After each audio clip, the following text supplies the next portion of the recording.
हमारी संस्कृति, हमारे संस्कार सदा रहे हमारे साथ। भारत की पुरातन गाथाएं और महान संतों की वाणी। सब्सक्राइब करें तिलक कथाएं। इंसान जब सोचता है कि उसके दुखों का कभी अंत नहीं होगा, तब उस मालिक का दिल पिघलता है और वो संकेत करता है कि सुख उस इंसान का इंतजार कर रहा है। आओ दीदी, अंदर क्यों खड़ी हो? पिछले साल की तरह मिलकर पटाखे जलाएंगे, जल्दी आ जाओ। ये मनहूस मनाएगी दिवाली? हमने तो घर में एक दीप तक नहीं जलाया। क्यों? क्या कसूर है हमारा? कौन सा गुनाह किया है हमने? इस मनहूस की वजह से हमें अपनी खुशियों का गला घोटना पड़ रहा है। बस करो उषा, बस करो। अगर तुमने बाहर जाने के लिए कदम बढ़ाया तो हमेशा के लिए लंगड़ी बना दूंगी तुझे। तेरी मनहूस छाया मेरे गोपाल पर नहीं पड़नी चाहिए। दीदी क्यों चाहिए तुम्हें? दीपावली मनाने के लिए। गोपी, तेरी दीदी रसोई घर में है, जाओ उसे ले जाओ और उसकी उदास जिंदगी में खुशियों के दीप जलाओ। जाओ। उमाकांत भैया, तुम दीदी को समझाओ ना, वो तुम्हारी बात मानती है। उससे कहो माँ उसे कुछ भी कहे, वो रोए मत। उसे रोते देखकर मुझे भी रोना आता है।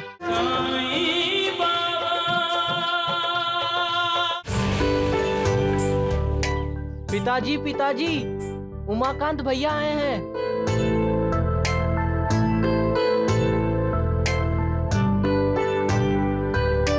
अरे उमाकांत, वहां क्यों खड़े हो? आओ आओ।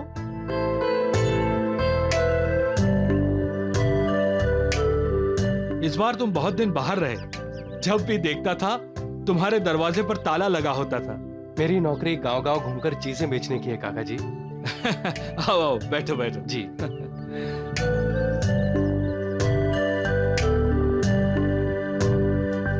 खूब पढ़ाई हो रही है गोपी? हाँ उमाकांत भैया, आपने ही तो कहा था अच्छे नंबर लाना, इसलिए स्कूल से आकर मैं खेलता नहीं, पढ़ाई करता हूँ। शाबाश। इस बार तुम कहाँ कहाँ गए? जी, नासिक से रत्नागिरी सभी छोटे बड़े गांव घुमा काका जी। जब गांव वापस लौट रहा था तो रास्ते में सुकन्या के ससुराल चला गया, सुकन्या से मिलने। बचपन की सहेली है ना, और उसके लंबे घने बालों की तो मैं हमेशा तारीफ करता हूं। उस वक्त मेरे पास बालों के तेल की एक शीशी बच गई थी। सोचा कि सुकन्या को देता चलूं, पर वहां पहुंचा तो पता चला कि वो, सुनकर दिल को धक्का लगा काका जी। ऐसा सुकन्या के साथ ही होना था। सुकन्या ठीक तो है ना काका जी? अरे करमजली, रोटी जल रही है, ध्यान कहाँ है तेरा?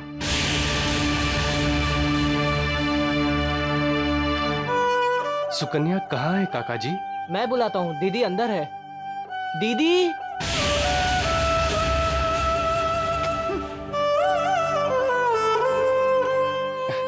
नमस्ते काकी। उमाकांत, इस वक्त सुकन्या तुमसे नहीं मिलना चाहती। मैं समझता हूँ काकी, उसकी हालत मैं समझता हूँ। मैं अभी कुछ दिनों तक वणी में ही हूँ। सुकन्या जब चाहेगी मैं उससे मिलने आ जाऊंगा। पढ़ाई में कोई भी मदद चाहिए हो तो एक बार दरवाजा खटखटा लेना गोपी।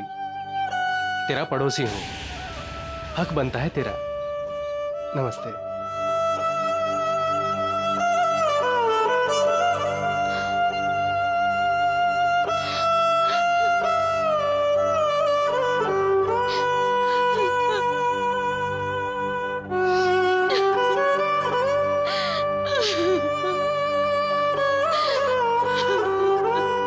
इंसान जब सोचता है कि उसके दुखों का कभी अंत नहीं होगा, तब उस मालिक का दिल पिघलता है और वो संकेत करता है कि सुख उस इंसान का इंतजार कर रहा है। हिम्मत मत हार, उठकर दुखों का सामना कर। सुख का स्वागत करने के लिए तैयार हो जा। ये मत समझ सारी दुनिया तेरे खिलाफ है। कोई एक है जो तेरा साथ देने के लिए बेताब है। कोई है जो तेरा दुख दर्द बांटना चाहता है। कोई है जो तेरी जिंदगी के अंधेरे में खुशियों के दीप जलाना चाहता है। ये मत भूलो कि मालिक दयालु है, और कोई दुख में साथ दे न दे, मालिक सदा हमारा साथ देता है। दुनिया चाहे सारे दरवाजे हमारे लिए बंद कर दे, वो हमारे लिए एक दरवाजा जरूर खोल देता है। इसलिए मालिक की भक्ति करो। वही एक है जिसकी कृपा से हमारी सारी मुश्किलें आसान हो जाती हैं। सबका मालिक एक।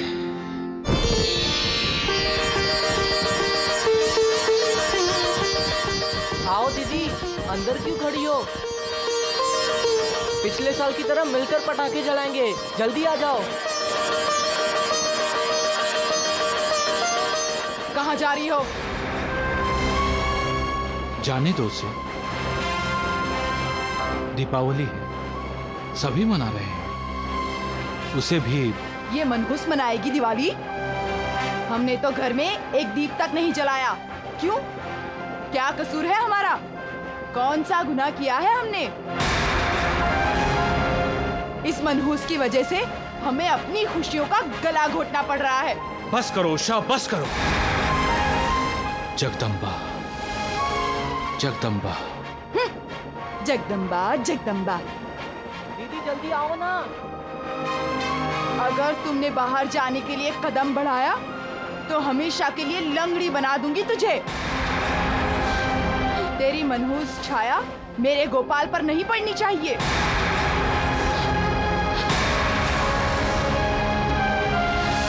हम दीपावली का त्योहार मनाते हैं मनहूस सायों को दूर करने के लिए।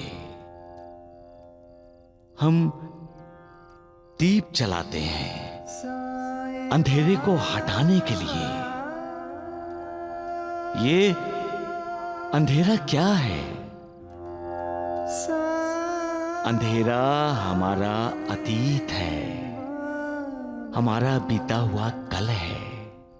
अंधेरा हमारी जिंदगी में घटी हुई अशुभ और बुरी घटनाएं हैं, हमारी बुरी यादें हैं जिन्हें हम भूलना चाहते हैं। अंधेरा हमारी लाचारी है, मजबूरी है, हमारी कमजोरी है, हमारी निराशा है। और उजाला हमारा भविष्य है, हमारी आशा है, हमारे सपने हैं जो हम पूरा करना चाहते हैं। उजाला हमारी तरक्की की निशानी है, हमारी शक्ति है, मालिक का आशीर्वाद है। सूर्यास्त होता है तो सारी दुनिया अंधेरे में डूब जाती है, और सूर्यास्त होते ही दुनिया का उद्धार हो जाता है। तुम भी उद्धार करो, उद्धार करो बदनसीब लोगों का जिनकी जिंदगी पर अतीत की अशुभ छाया पड़ी है। दूसरों का भला करोगे तो तुम खुद सूरज की तरह तेजस्वी बन जाओगे, और दूसरों की निराश जिंदगी में आशा की किरण बिखेर दोगे, और मालिक तुम्हारी झोली खुशियों से भर देगा। सबका मालिक एक। माँ, दीदी कहाँ है? क्यों? दीदी क्यों चाहिए तुम्हें? दीपावली मनाने के लिए। गोपी, तेरी दीदी रसोई घर में है। जाओ, उसे ले जाओ और उसकी उदास जिंदगी में खुशियों के दीप जलाओ। जाओ।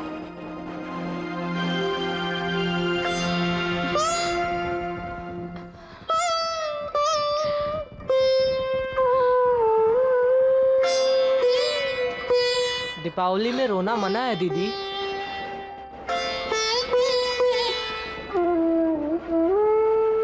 अगर तुम रोगी तो मुझे भी रोना आ जाएगा।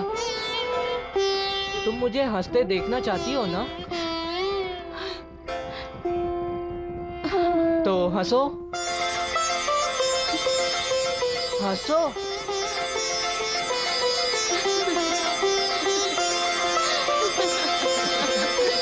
हंसो।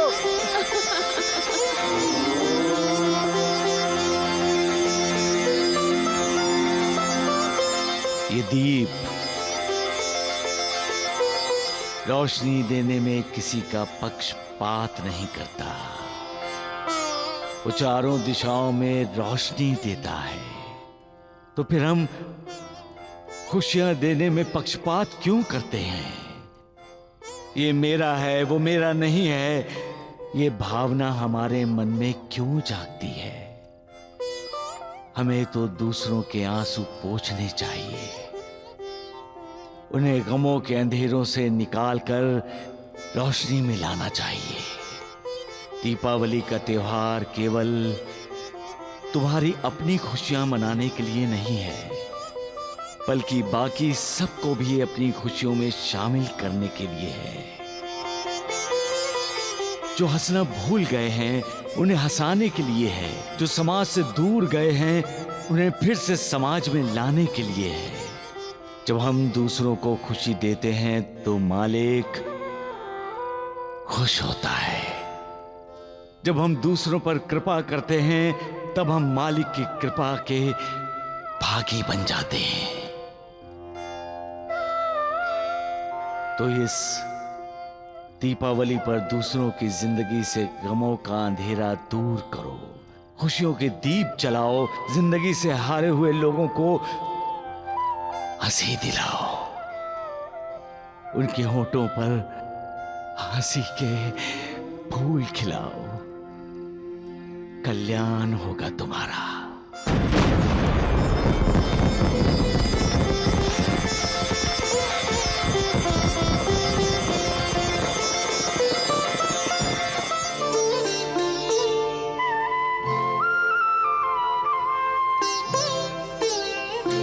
ओम जय साईनाथ, जय साईनाथ।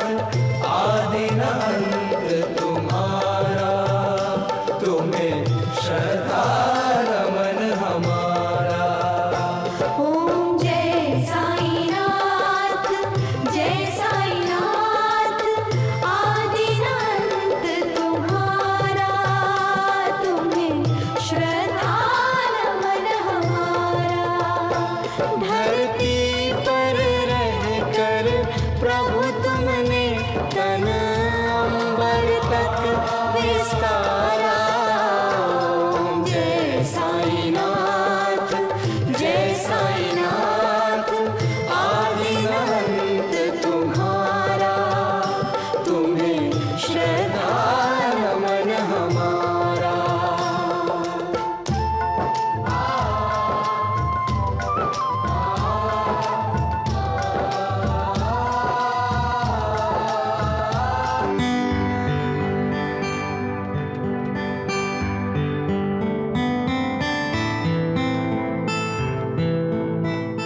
क्या बात है गोपी, अकेले खेल रहे हो? अरे उमाकांत भैया, अपनी दीदी को बुलाओ ना, वो खेलेंगे तुम्हारे साथ। वो नहीं खेलेगी। क्यों? माँ उसे नहीं खेलने देगी। वो हर वक्त दीदी पे गुस्सा करती रहती है और दीदी को रुलाती रहती हैं। उमाकांत भैया, तुम तो दीदी के बचपन के दोस्त हो। दीदी पहले कितना हंसती थी, पता है ना? और अब तो मेरी दीदी हंसना ही भूल गई। हंसती हुई दीदी कितनी अच्छी लगती थी। उमाकांत भैया, तुम दीदी को समझाओ ना, वो तुम्हारी बात मानती है। उससे कहो माँ उसे कुछ भी कहे, वो रोए मत। उसे रोते देखकर मुझे भी रोना आता है। चलो चलो, घर चलो। नहीं गोपी, वो देखो, तुम्हारी माँ तुम्हें बुला रही है।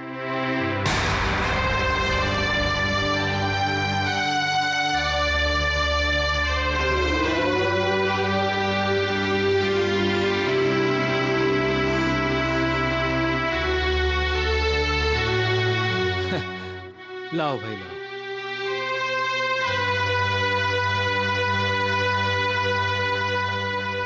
अरे गोपी, तू कितना गंदा हो गया है। जा जाके हाथ मुंह धो ले जा। लाओ। ठहरो गोपी, उमाकांत से क्या बातें कर रहे थे तुम? कुछ नहीं। झूठ बोलते हो। नहीं माँ, मैं उमाकांत भैया को ये कह रहा था कि वो आकर दीदी को समझाए। क्यों कहा तुमने उससे?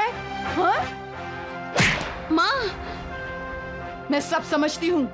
तुम मेरे बेटे को बहकाकर उस उमाकांत को घर बुलाती हो, हैं? ये झूठ है माँ, दीदी ने मुझसे कुछ नहीं कहा। चुप। अब कभी तू मुझे उस उमाकांत के साथ नजर आया, टंगड़ी तोड़ दूंगी तेरी। उषा, क्यों घर में अशांति फैला रही हो? लो, मैं अशांति फैला रही हूँ? अशांति तो ये मनहूस अपने साथ विधवा आश्रम से लाई है, और लाने वाला है ये गोपी। माँ, जो तुम सुबह शाम चिल्लाती रहती हो ना, अशांति उसी से होती है। तेरी तो जबान खींच लूंगी मैं। रुक। बस करो माँ। मेरा गुस्सा गोपी पर क्यों उतारती हो? आपकी इस मनहूस बेटी ने तो मेरा सुख चैन छीन लिया है। अच्छा हो आप इसे किसी अनाथ आश्रम में छोड़ आए।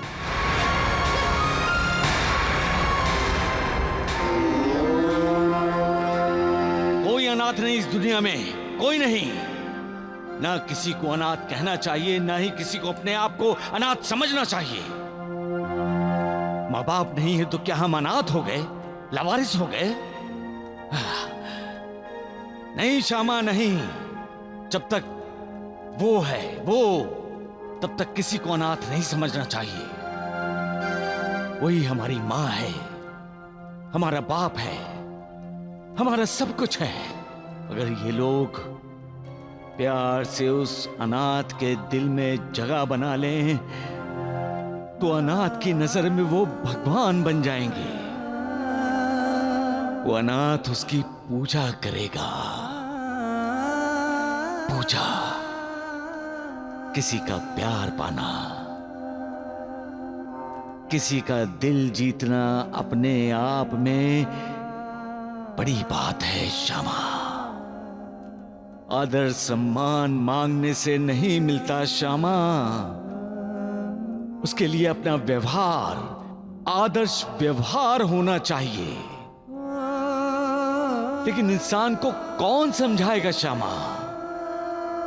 उसका अहंकार, उसका गुरूर उसे झुकने नहीं देता। लेकिन वक्त उसे झुका देता है। वक्त तुम्हें भी झुकाएगा श्यामा, तुम्हें भी। मुझे क्यों देवा? मैंने क्या किया है? वक्त आएगा तो तुम भी वणी जाओगे। वणी? आप बार बार मुझे वणी क्यों भेज रहे हैं देवा? सबका मालिक एक